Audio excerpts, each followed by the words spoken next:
it's possible. I know it's possible. Very, very. Okay, then, to our next story. You know, a full 1/3 of Nigerian children are not in school. Consider this as well. At least 1 in 5 out-of-school children in the world is a Nigerian. And that's crazy to know. This is, to say the least, alarming. The statement by the Universal Basic Education Commission, UBEC, underscores it all. Nigeria requires no less than 20,000 schools to absorb the disquieting array of out-of-school children. Do you share my anxiety, Jide? I'm more than worried about the situation that we found ourselves. And you can blame insecurity for the worsening out-of-school children syndrome. You look at the situation we found ourselves. About 50%, between 48 and 50% of schoolgirls in Nigeria out of school are from the northeast and the northwest. About 50% of girls who are out of school in our country are from the northwest and the northeast. And the main reason is insecurity. A situation in which bandits believe that it makes sense for them to be attacking schools and targeting women, targeting girls, is not going to encourage parents that were trying to encourage them to allow their children to embrace Western education. It's not going to encourage them to put those children in schools.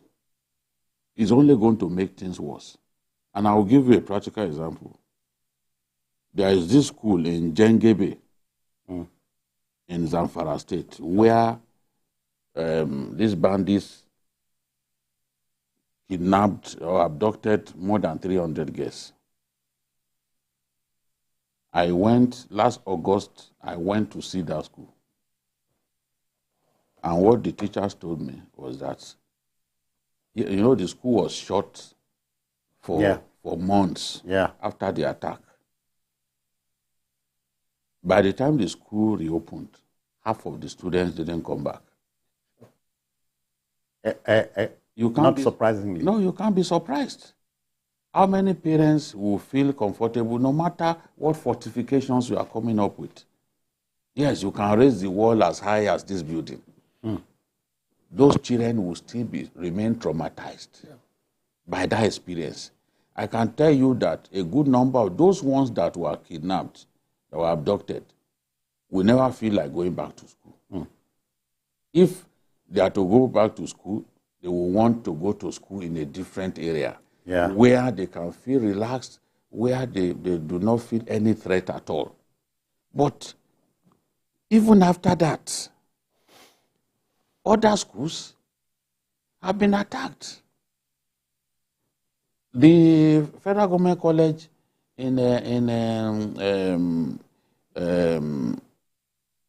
what's the name of this town? Sabon Yauri. Northeast. Yauri. Sabon Yauri in Kebbi State. Okay. They were writing their northwest. They were writing their WAEC. Okay. They had almost even finished. There was a report that the school authorities got that those bandits will come.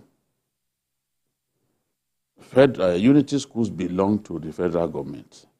Instead of federal authorities to shut the school, they were thinking, oh, they had just 1 or 2 papers left. Why don't we just let them rub it in? And then those guys came. They got some of those girls pregnant. It was Dogo Gide, the most dangerous of the bandits that engineered that attack. And he was releasing them in piecemeal fashion. He got some, his fighters got some of them pregnant. They returned. These are girls aged between 15, 16. Put them in the family way. Would they feel like coming back? Look at the Baptist school in Kaduna, the school that they raided. The church spent around 100 million to get those children off the hook. How many of those children do you think will want to return to school? So the worsening insecurity, during this week we heard about the fact that they've gone back to the hostel of a Federal University, Gusau. Yeah. Routinely they go there to pack guests. It's not the first time. They keep going. They will attack the community. They know the hostels where those guests are. And this community is just about 20 kilometers to the state capital. Why can't we secure this community? These guys went back there last week. They packed about 24 guests again. They've been doing that. You know, so all of these things do not help us in our desire to get children to return to school or to even feel comfortable in schools. And the question you want to ask is, that Safe School project that Okojo-Iweala and others started, what has it yielded?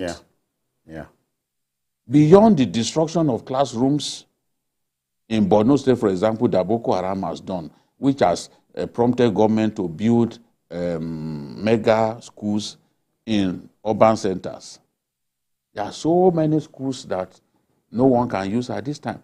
Even in Buniyadi, I went there. That was a place where they killed more than 40 students in their sleep in 2014. I went to that school.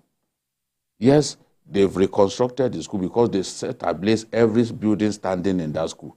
Boko Haram is that wicked. They took their time. Who will stop them? The time of the night when they come, and you know they do some recce of their own, so they know when to come and all that. They slaughter those male students in their sleep. Now, the school, they've repaired the school, but no student. So all these things, when we say we moved from 10.5 million in 2013. Out of school, yeah. Now they are in excess of 20 million. And I want to believe when they say 20 million, it's just conservative. Yeah. It's higher than that because the insecurity has made... Katsina, for example, shut all their boarding schools. They shut all their boarding schools. Schools in the hinterland have been shut. Essentially, to say emphatically that 1 in 5 out-of-school children in the world must be Nigerian. It's in Nigeria. And 60% of out-of-school children in Nigeria are in northern Nigeria, largely in the northwest and northeast. Dotun, 20,000 schools are what you require at a time like this.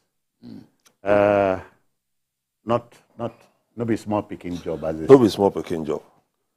But the biggest issue to tackle is even ensuring that those children come back to school. Yeah. My own, if you ask me, the priorities. Because if we talk about getting the building, yes, and not getting the children back, the schools and they won't come back. It doesn't add up. So we shouldn't be thinking of the contracts. We should be thinking of the real issue, the real deal, those children. Because the 20 million, sir. No, we don't even need the contract as much as we need the children. Yeah. The 20 million we are talking about, the spike between 2020 and 2022 was 52%. In terms of out-of-school children, we moved 52% in 2 years. That's dangerous. So if you go and put the building there, and you don't have the students, you don't have the teachers. Some of the reports by UNICEF in the last 2-3 months, especially focusing, because they are now doing it state by state. One of the states in the North Central, they said there are some schools where you have only one teacher to 400 pupils. One. That even there are some schools, you have only one teacher throughout, and that person serves as headmaster, headmistress, everything. And you have them like that. So you have them like that. It's as if you are watching a poorly produced horror film. So why are we building? In real life. Why are we in a hurry to go and build schools when we are not tackling the real issues? It's a real deal, sir. Even in our own Lagos, as a good reach, there are some areas you go, you will still find that they don't have enough teachers. And some facilities too. And facilities too. So we should get it right. If you don't tackle the insecurity in the Northeast, Northwest, and North Central, you can't put students back in school, even if you have the best of buildings. Yeah. And the number will keep rising. It will keep rising. Yeah. Because I can't trust a system. I can imagine being a dad in that kind of scenario. Yes. Sending my child to school, and then with tears, I now have to start begging somebody to return that child to me. Yeah. And you know, how will that child come back to me and I'll send her back? Look at that. It's going to be tough. That school, that is Sabon Yauri, I can't remember. That school in Kebbi, where that federal government college. Yeah. The parents were left on their own. On their own to look for money. At a point, some of the parents who could not afford to pay, and their kids were still with these guys, some rich people that contributed money, including the former Attorney General of the Federation, contributed money to go and give Dogo Gide before he released those kids. And already some of them had been put in the family way, but they released them all the same. How many people will feel comfortable to send their children to such schools? One of the reasons, you know, what Borno State has done to say, okay, let's build mega schools with so many classrooms. Mega schools looking like university buildings, university senate buildings, with multiple classrooms, because children of the IDPs, they are going to benefit from those schools. In the hinterland where it is dangerous to set up schools, we will relocate them and keep them in those urban centers. They will feel comfortable, they will feel safe, and they can go to school there. It's working. But other states have not explored that possibility. You look at a state like Katsina, where at least 12 local governments are unsafe from banditry. You've got to find a way to accommodate many people in those areas who want to go to school. You need to build schools in the urban centers, places that are relatively safe for these children to constantly receive instruction. And the quality of instruction has to also improve. A situation in which, yes, we have some schools, but the children are not well taught because even the facilities are non-existent. Some, they are in classrooms without roof and all that. So we must raise the issue of teachers here, because that the teacher population is dwindling is disturbing too. Yes, there are people, a lot of, and there are so many people not qualified to teach. It's not everyone who can be a teacher. Yeah. Because to be a teacher... Kaduna told me that. Yes, to be a teacher, there is... your temperament has to even be different. Must be right. Your psychological makeup has to be different. It's not everybody who can be a teacher. But what we have these days is never-do-wells, birds of passage, believe that, look, if they can't find a job, they can find it in teaching. They are not qualified, they are not good enough, yet they have been entrusted with the task of imparting knowledge. Please permit this. It is like some folks joining the police force because work no day. It is like some folks turning themselves to journalists just because they have access to cheap suits and they can speak relatively acceptable English grammar. Okay. That in our profession too, there are never-do-wells who have invaded our profession. Quacks. I agree. That's the word, quacks. I agree. And they have no training. They do not know anything about filtration. They just come, they say what they like on air. And they do not yield to any correction. They are impervious to correction because they believe that is the new way. Yeah. That is the new way of doing our job. How do you talk about a new way? You that you have no training. Your training is not related to our profession. And you are not known to have tried to brush up your knowledge. Yeah. You have not contributed anything to the body of journalistic knowledge. You sit in studios, opinionating, talking like you already know so much. The temperament and is not right. tarring the whole The rest of us, you know. they are now making the rest of us look like people who just wandered into the profession. Yeah. Of course, we didn't wander into it. Jide, those who don't know that broadcasters, journalists are born. They are not made. Yes. They are born. Yes. They are born. You see a good broadcaster, even his voice, Yeah. his control, his sense of control he must tells have, you the level of training. We say he must have a trainable voice. The Yes. voice must be trainable. Yes. When I listen to Alegbe, for example, you keep telling yourself, who trained these people? Yeah. You listen to Nasir Zaradin, who used to anchor Tonight at 9. Yeah. These are people, or Danladi Bako, my mentor. Yeah. You know that a lot of training went into making them who they are. Yeah. It's not by wearing suit. No. It's not by wearing cheap suit. They were trained by Nigerians because I passed through. So I know what I'm talking about. Yeah, Dr. Back to the issue before we finish with this. UBEC is saying 20,000 classrooms are what we require now. So what next on the cards? Well, let me first say that BKO was right. It's FGC, Yauri, that they took those 96 students. Yeah. What we need, you said it all.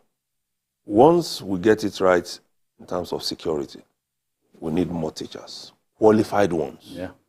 Not those ones who wandered in because there was nothing else to do. No else to do. Nothing else to do. So, and then we can say, okay, do we want to make the first 9 years of education free or the first 12? Because we must not forget. There must be we must incentivize. There must be an incentive. Most people cannot even afford to pay our egg fees. To pay, that's why you find a lot of states after they release results, they are withholding their own because the students are yet to pay. Mm-hmm. Yes. So you must find a way out of these things. Then you can now begin to set standards. Maybe you set standards only when there are enough people to relate with. If all of us, if we are all Lolodo, there is no standard to set. So it's when you get there, you cannot say, okay, this year, if you don't score 20, you will not, the next year you raise it. You keep raising the bar. And we must nick in a word for parents. Parenting should get into the next gear. Tell your children it is good to go to school. It is really. Because some of the things we've seen in Nigeria, where people run into trouble, is lack of education. Yeah.